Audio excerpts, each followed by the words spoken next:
Jose Bat Marquez was born on January 19, 1960, on the U.S. side of the border and grew up in the barrios of San Diego, where he joined the Del Sol street gang in his early teens. By the age of 19, after numerous brushes with the law, he had been arrested for grand theft auto, burglary, resisting arrest, and battery on a police officer.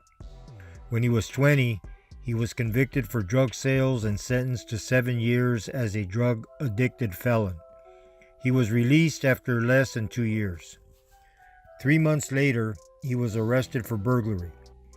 This time, he was sentenced to 6 years in state prison, where he launched his serious criminal career as a loyal Sureño from San Diego, putting in work for the Mexican Mafia and performing many executions on behalf of the Arellano Felix cartel.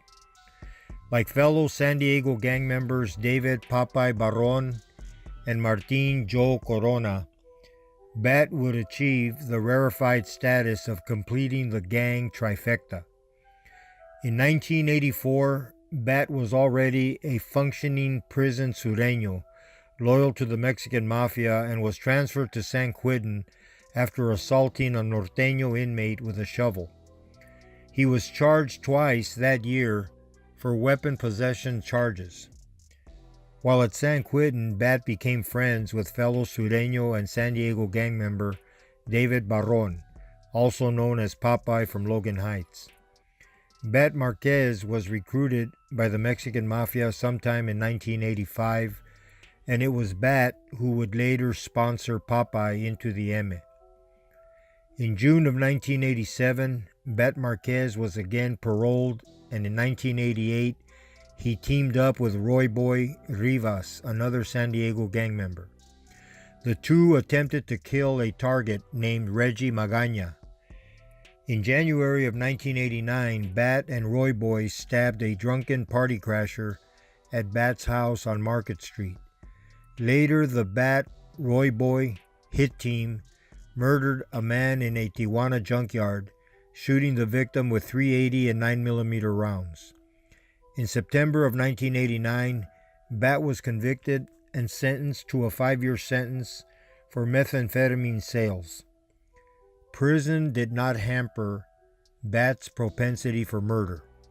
In March of 1991, acting on Bat Marquez's orders, Roy Boy Rivas and Ken Boogaloo Flores murdered Christopher Garcia in San Diego. For this killing, Roy Boy was rewarded in October of 1991 with membership into the Mexican Mafia at Donovan State Prison, where he was sponsored by Bat Marquez and Black Dan Barrella. In November 1991, Roy Boy Rivas and Bat were transferred to Pelican Bay State Prison, the most secure facility in California, where most Mexican Mafia members were housed at the prison's security housing unit, the SHU. When Roy Boy paroled in April of 1992, he was contacted by fellow San Diego gang member David Popeye Barron, who was a methamphetamine cook with ephedrine connections in Mexico. Popeye gave Roy Boy $5,000 and a sack of meth to sell. Later in 1992, Roy Boy and Bat would collaborate to co-sponsor their prison friend and fellow San Diego gang member David Popeye Barron into the Mexican Mafia. In 1994, Bat was again paroled and Roy Boy was arrested and returned to R.J. Donovan State Prison for a short stay. Bat soon returned to prison in December of 1994.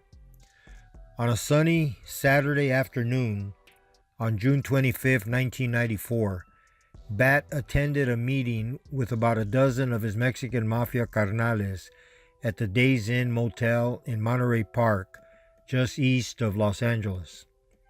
The Los Angeles Metropolitan Violent Gang Task Force, led by the FBI and LA Sheriff Sergeant Richard Valdemar's surveillance team, were covertly monitoring this meeting. As the tapes rolled, Mexican Mafia members discussed the extortion of actor Edward James Olmos, for his disrespect to the Eme in the movie American Me. Bat and his Eme cohorts also talked about their alliance with the Arellano Felix Tijuana cartel and the proposed contract on Chapo Guzman, the leader of the rival Sinaloa cartel. Quoting from Sergeant Valdemar, "The meeting was recorded with both audio and video tapes. Attending this meeting was Jose Bat Marquez. This is how I first heard about the Christine's discotheque shootout and the assassination of Cardinal Posadas, as narrated by Eme member Bat Marquez.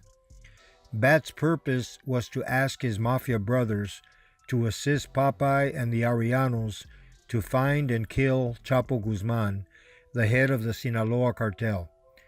The Arellanos offered $2 million and whatever state they wanted in Mexico.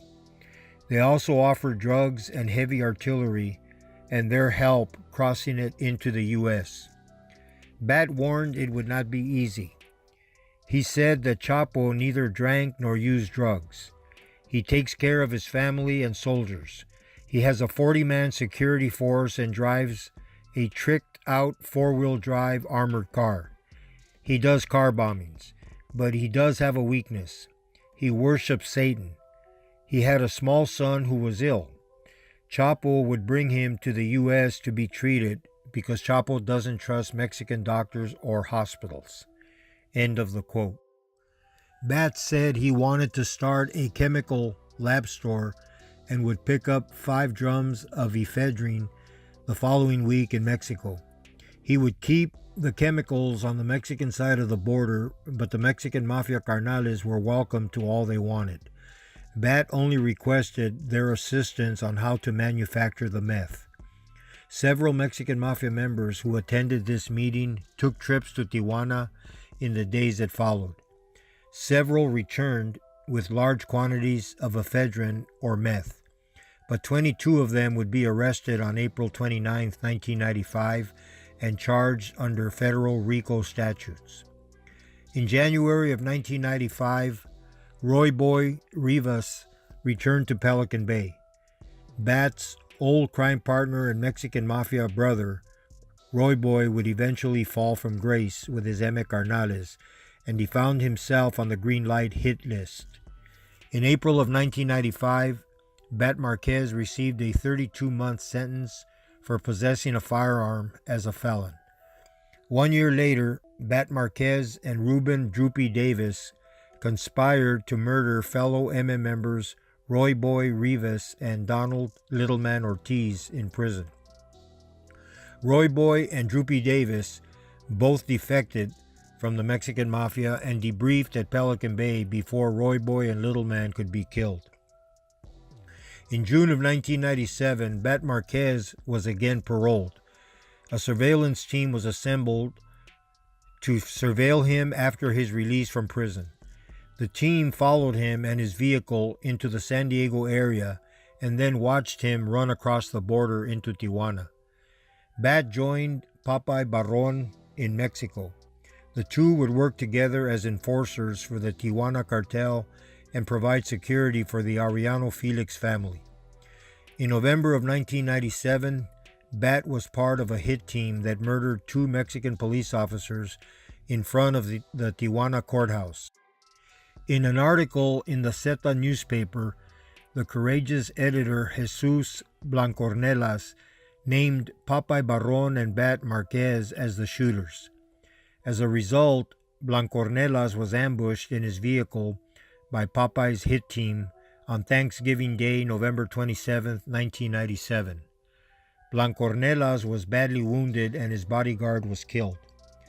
A ricocheting round struck Popeye Barron in the head, killing him. Although Bat Marquez continued to work for the Arellano Felix cartel, he was not considered as valuable an asset as Popeye.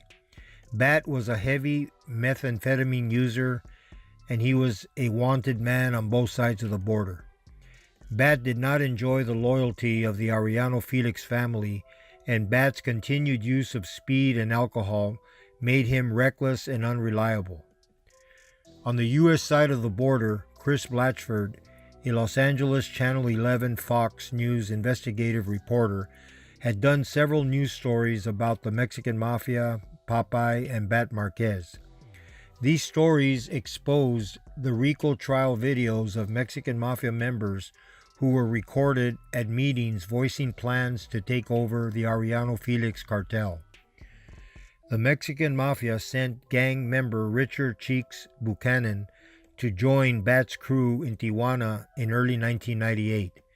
Some of the gang members on Bat's crew in Mexico included Enrique Taz Loaiza, Alex Clyde Gomez, Emiliano Milo Villa Rodriguez, Hector Lonely Lara, Martin Joe Corona, Jorge Crow Orozco, Isaiah Sleepy Rivas, Robert Sandoval, and Elizabeth Osita Little Bear Rojas. Several San Diego crews operated on both sides of the border at this time. Teams led by Mexican Mafia members David Popeye Barron, Robert Tawa Romero, Frank Chino Madriaga, and Salvador Sal Colavella all acted as enforcers for the Arellano Felix family and the Tijuana cartel. In June of 1998, Bulldog from Chino Madriaga's crew helped move Bat out of the Arellanos' Tijuana safe house to another house in La Gloria district. In August, Bat was arrested in Puerto Nuevo and jailed. The following November, Mexican authorities indicted Bat for murder and attempted murder. A year later, Bat Marquez was out of custody and a suspect in the murder of Abel Sonny Chavez and his girlfriend in Tecate, Mexico. By this time, Marquez was no longer working directly with the Arellano Felix brothers. He was now working for a lesser member of the cartel, Gustavo Rivera. In October of 1999, Bat held a meeting in the Logan Heights gang area of San Diego. Despite the fact he was a fugitive wanted and listed on the BOLO board of every cop in San Diego, he continued to cross the border unmolested. In March of 2000, a San Diego detective obtained Bat's telephone numbers from Elizabeth Osita Rojas. These numbers would prove to be invaluable in the investigation and help to track him and bring Bat to justice. In May of 2002, U.S. authorities indicted Bat Marquez and his boss, Gustavo Gus Rivera. Mexican authorities arrested Marquez in November of 2003. In January 2007, after several years in custody in Mexico and much diplomatic haggling between Mexican and U.S. justice officials, Bat was extradited from Mexico into the custody of the U.S. Marshals. In the government's case, a product of an investigation conducted by the San Diego Violent Crimes Task Force, witnesses testified that in April 2007, shortly after his extradition from Mexico, Bat used a telephone at the jail to contact multiple Mexican Mafia associates and soldiers in order to obtain and sell methamphetamine. Those calls were recorded. According to evidence presented at trial, Bat Marquez was found to be a documented member of the Mexican Mafia. Jurors learned during the course of the trial that the Mexican Mafia uses violence and extortion to exert influence in both state and federal prisons and on the streets of California. Witnesses testified he was able to direct people on the outside to follow his orders due to the Mexican Mafia's reputation for violent acts against those who disobeyed. Jurors heard phone calls from Bat to associates who were out of custody during which he orchestrated the methamphetamine transactions. They also watched undercover video of the transactions. Leaders in the Mexican Mafia, like Bat, are called carnales. While most carnales are in custody, they are still able to direct the activities of local gang members who are out of custody. These gang members constitute the associates and soldiers of the Mexican Mafia. On March 11, 2011, following a 4-day trial for trafficking methamphetamine from a prison cell, Mexican Mafia member Bat Marquez was convicted in federal court and sentenced to life in prison by a U.S. District Court judge. Most law enforcement officials would consider this a success. However, it was too little, too late for those familiar with his criminal past. As an enforcer for La M and the Arellano Felix cartel, Marquez should have been prosecuted for numerous murders and conspiracies to murder. Most law enforcement agents agree a proper sentence would have been death. Prior to the trial, the United States filed notice with the court that Marquez had previously been convicted of 2 prior drug trafficking felonies, therefore subjecting him to a mandatory life sentence.